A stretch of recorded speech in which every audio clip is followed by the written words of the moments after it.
ಪರಪ್ಪನ ಅಗ್ರಹಾರದಲ್ಲಿ ನಡೆದಿದೆ ಎನ್ನಲಾದ ಲಂಚ ಪ್ರಕರಣ ದಿನ ದಿನಕ್ಕೂ ಹೊಸ ತಿರುವು ಪಡೆಯುತ್ತಿದೆ.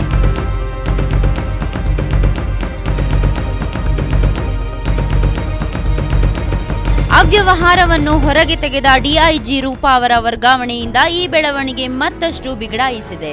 ಇದೇ ವೇಳೆ ರೂಪಾ ಅವರ ವರ್ಗಾವಣೆಯನ್ನು ರದ್ದುಗೊಳಿಸುವಂತೆ ಆಗ್ರಹಿಸಿ ಬಿಜೆಪಿ ಸಂಸದರು ಪ್ರತಿಭಟನೆ ನಡೆಸುವ ಮೂಲಕ ಈ ಪ್ರಕರಣ ರಾಜಕೀಯ ತಿರುವು ಪಡೆದುಕೊಂಡಿದೆ.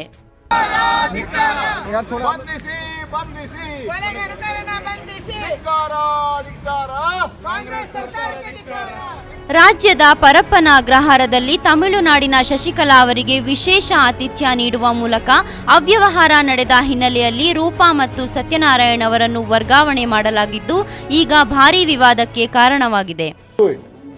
When I see something, if I don't report, it becomes a lapse on my part.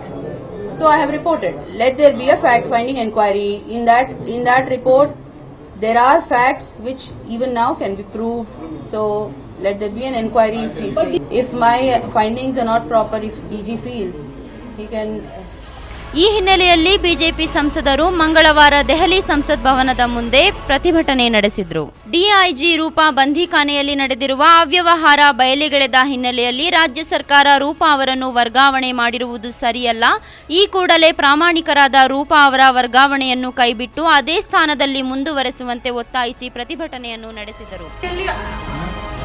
9 points ಇದೆ, ಅದರಲ್ಲಿ 8 ಪಾಯಿಂಟ್ಸ್ ಕೂಡ ಇವತ್ತು ಕೂಡ ತೆಗೆದು ನೋಡಿದ್ರೆ ಪ್ರೂಫ್ ಸಿಗ್ತದೆ. I have not written anything without. 9ನೇ ಪಾಯಿಂಟ್ ಕೂಡ ಹೇಳಿದ್ದೀನಿ. ಅದು ನಾನು ವರದಿಯ ಡೀಟೇಲ್ಸ್ ಡೈವರ್ಟ್ ಮಾಡೋದು ಸರಿ ಇರಲ್ಲ, ನಾನು ಮಾಡೋಕ್ಕೂ ಹೋಗಲ್ಲ. ಈ ವರದಿ ಸರಿ ಇಲ್ಲ ಅಂತ ಹೇಳಿದ್ರೆ ಅವರು ಇಟ್ ಇಸ್ ಹಿಸ್ ಡಿಸಿಷನ್. ಮಾಜಿ ಮುಖ್ಯಮಂತ್ರಿ ಹಾಗೂ ಸಂಸದ ಬಿಎಸ್ ಯಡಿಯೂರಪ್ಪ ಅವರ ನೇತೃತ್ವದಲ್ಲಿ ನಡೆದ ಈ ಪ್ರತಿಭಟನೆಯಲ್ಲಿ ಪ್ರಾಮಾಣಿಕ ಅಧಿಕಾರಿಗಳಿಗೆ ರಕ್ಷಣೆ ನೀಡಬೇಕು ಹಾಗೂ ರಾಜಕೀಯ ಹತ್ಯೆ ಪ್ರಕರಣಗಳ ರಾಷ್ಟ್ರೀಯ ತನಿಖಾ ದಳದಿಂದ ತನಿಖೆ ನಡೆಸಬೇಕೆಂದು ಒತ್ತಾಯಿಸಲಾಯಿತು. ಸ್ನೇಹ, ಜೆಟಿವಿ ನ್ಯೂಸ್.